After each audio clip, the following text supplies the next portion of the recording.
Native American style flute was the inspiration that saved my life. So there you have it. Thank you for the question. Somebody in comments a couple of weeks or so ago, what does flute mean to you? And it means everything to me. It's been my whole journey through adversity, or rather it's been the support, it's been the companion that's always been by my side. And let me explain, it was as if I heard Native American style flute for the first time when I was in a particularly low spot in life 6 or 7 years ago, and found myself as a last throw of the dice, really.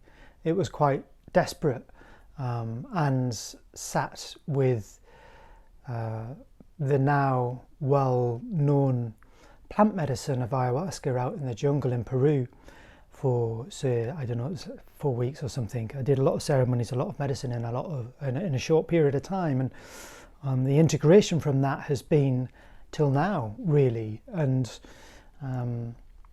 in the early stages of that integration, actually, indeed, as soon as I landed back in the UK after that experience, the first thing I did was buy my first flute, because I'd been so deeply touched by it in ceremony, by the shaman that was holding space in the Miloka, and it was as if hearing it for the first time, or it was like it reignited something within me. And as soon as I heard it, I'm like, that's what I'm going to learn. But that wasn't my plan. It wasn't my plan to make flutes at that point. It wasn't really my plan to use my flute playing. It was just the earliest inspiration, and it was for me, and it wasn't a concept. It wasn't a concept of my path back at that point. I went on to launch a spiritual clothing brand. And I'm laughing, it was a great brand actually, Soul Junkie, but you know, the designs and the message weren't clear, and there were a lot of things, but there were the building blocks for other parts of my business today, and my businesses throughout that period of time, you know, the structure of the website, all of these sorts of things. None of it was a waste of time, and I went down the same roads as probably a lot of you in spending many thousands of pounds on needless expensive courses put on by, you know, there's a lot of options out there, put it that way, but even that I don't really see as a waste of time. I just happened to be hugely misaligned with my current offerings, and was way too early in my recovery, in my own personal journey, to have put that money down for it to really make sense. But you know, if nothing else, I learned that lesson, and I learned that I was just searching externally still, and it made me confront many of the blockages, although I didn't manage to fight through them, because again, it was too early. It brought those to the surface. So nothing is a complete waste of time. It was all part of my journey. And I'm very grateful for all of it. And so the Soul Junkie t-shirts, I kind of folded when I realised that this is just sucking money, and I don't feel like it's me, and I just tried to force the alignment. But again, many lessons on that. I then, or actually had already started to immerse myself in shamanic training, and for a couple of years offered one-to-one healings for people, and moved into ceremonial work from that kind of platform, that foundation, if you like. And that's really taken me through up until a couple of years ago, when I didn't realise that I had this opportunity in front of me, and there was a bit of an aha moment, because throughout all of that, throughout like a 4-year period, I'd always imagined little did I know I was actually manifesting. But I would always had this dream, this passionate, inspired dream that one day I'd be off out in the mountains in humble surroundings, being taught as an apprentice in the woodlands or whatever, by my favourite flute maker at the time. And it was just one of those, and my life is full of those beautiful little scenarios that we play over and over and over. And I thought it was going to be much later on in my life, because I was still really, my main focus, just before this penny dropped for me, my main focus was still to hold space for others, to help people move through parts of their journey as I had myself. But my change in circumstances after a car accident and one thing and another led me down this other path. And when I landed in my new living arrangements, there was a workshop connected to the property, and I was like, that moment is now. I'm going to start making flutes. But even then, I didn't really see it being my main focal point as an income. But lo and behold, it fast and rapidly became that, and I found within myself a precision and a patience and everything I need to be making beautiful flutes right now. I found within myself, and I hadn't been able to really reach those levels of precision and patience specifically in my entire life with anything that I'd applied myself to. And I'd almost probably include photography in that as well. I was always a natural born photographer, I guess, but I really had to work with the technical aspect of my camera and the understanding of light in particular in relation to subject, and working, I guess, people skills to get the best out of any scenario with that. And I found my own way, my own unique kind of style with that too. But yeah, I think it's obviously a very different craft. I'm blessed, and I'm really grateful actually that my photography comes through, and I still use it a little bit, although to be honest, they're just snapshots of my flutes, and very, very quick and easy to do. But nonetheless, I have the cameras and I have the skill sets to be able to do that, and I'm grateful for it. But it's been a long journey, actually. It feels a long journey, the last 6 or 7 years, going from that point of desperation and having walked away from everything that I'd accumulated in my life and everything that I had. And I won't go into the story because it involves another person, but I kind of walked away from everything, and 6 months later found exactly where I actually was and what the issues might be. And actually I was just beginning to uncover what they were, and it was a deep, fast descent from that point into the abyss, if you like, and into the depths of my own despair and everything that I hadn't processed from early childhood throughout my early adulthood, and the accumulation of false identities. And there's a lot of familiar stuff in here for a lot of other people, but there are aspects of that journey that did involve what I'd walked away from that drove me to despair and not knowing whether I'd done the right thing. I was just lost, completely 100% utterly lost. And throughout that whole integration of that plant medicine, and I went back a year later as well, and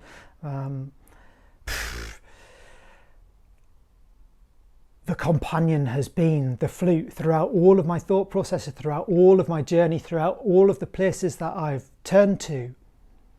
The flute has been there, and now it just makes complete sense. And the deep sort of shamanic journey that I've been on, and the evolution with myself and my own guides, and what that brings into my life now, and what brings into my flute playing and my flute making now as well, has just been this beautiful marriage with flute and the emergence of my own stepping into my power and the empowerment that I believe shamanism gives us all in our own unique way. because it stops us searching externally. I really found like I've landed in my own corner, my own place of belonging within the whole context of I guess the westernized shamanic scene, if you like, or spiritual scene more broadly. And I don't see my flute making being specifically just for that, but it's certainly where it is now. And no matter who comes in future to purchase one of my creations, it will still be made in the same way. It might just appeal to a broader market, who knows. It's also affording me the luxury, this flute making, to stepping back from holding and having what I found as a bit of a pressure to fill spaces and places with my shamanic or spiritual offerings. And it's allowed me to step back from hosting things like that so often, and now I just feel like I'm gifted the opportunity, so that if anything drops in for me as an offering, as a new teaching, maybe something that I've moved through and it deepens what I already have, then I can bring forward and offer that. And probably flute is a more of a feature within that too, but flute is my main focus, and making flutes and rattles, because they're so prominent within my own shamanic practice too, as well as the drum. It's the making of the flute and the rattle that serves me in such a way that I don't have that as my main focal point. And for me, and it's not the case for everybody, but for me, it became too much, a little bit like my photography, in that the stress of filling events and stuff like almost overshadowed the joy of the event itself. Not when it came to running and holding that space for people. That was beautiful, but 90% of everything else that was my reality, it led to that place, so yeah, so eternally grateful that my flute making, my rattle making now actually is my main focus. Like I said, I can bring those other things through, but it's also giving me actually this beautiful journey of further exploring my own playing, because I'm in connection with so many beautiful flutes that I'm making for people on a bespoke kind of in a bespoke way for people, that I get to play different flutes, and I'm always there further exploring my own capabilities of playing, because I'm making more videos about these flutes as well, and so my playing style has evolved a little and will continue to evolve. And now, like this beautiful Fuyara, which I am nowhere near even beginning, let alone mastering, but I guess feeling more comfortable and more like Native American style flute is integrated into me in my playing. I feel like I can now pick up other world flutes, and it doesn't detract or it doesn't deviate me from my journey, because I can always come back to native style American flute and play it like I haven't been away from it. I've tried other flutes and didgeridoos in the past, and yet I guess I hadn't quite mastered flute enough. I'm not saying I've mastered flute at all, but I didn't have enough experience with flute, so that trying to learn another instrument was almost pulling my attention, my focus away too early, I think. And so I would struggle coming back to the flutes that I was familiar with before, and play the same way.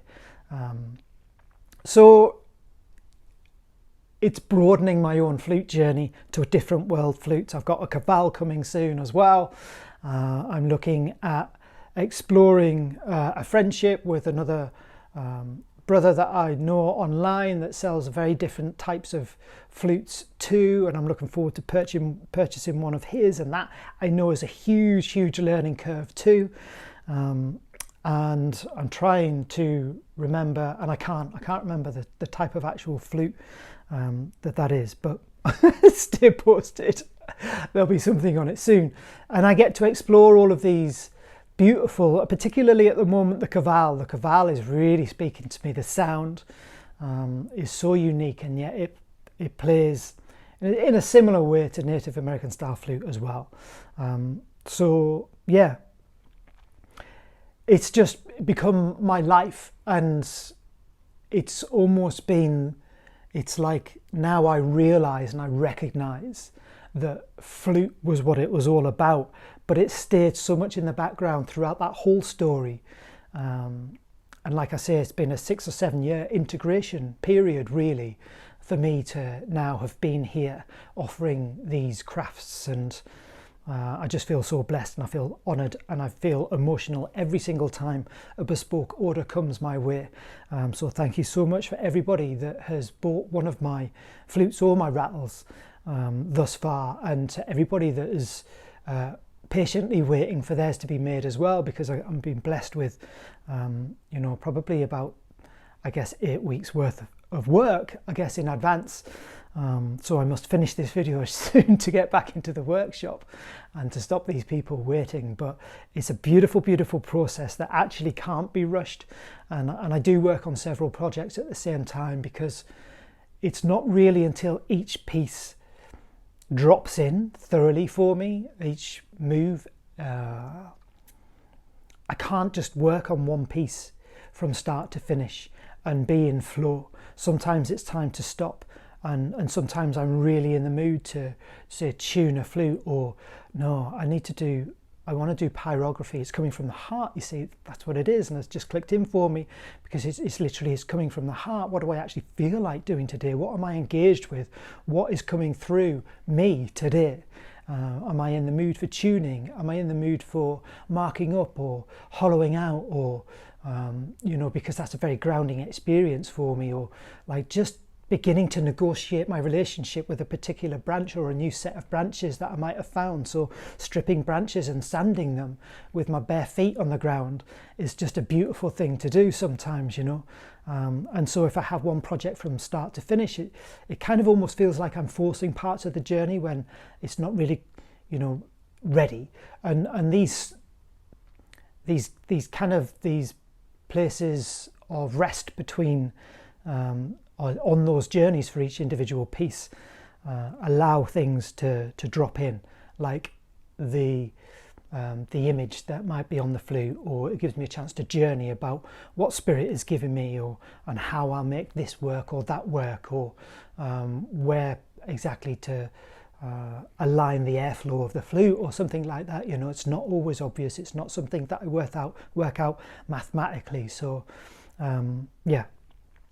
Thank you so much for the question of what flute means to me. And if I'm to summarise all of that, flute is my life. Flute, the playing, the making, the joy that it brings me, hearing from other people as well. And it's such an approachable instrument that I love listening to anybody play flute, beginners through to accomplished players, because sometimes it's just the beautiful simplicity of the flute itself that sings, and we don't always need all of these bells, tricks and whistles and backflips and trills and all of the fancy stuff that makes flute actually so diverse and dynamic in its playing sometimes. But just the simplicity sometimes is just of equal beauty to anybody's playing.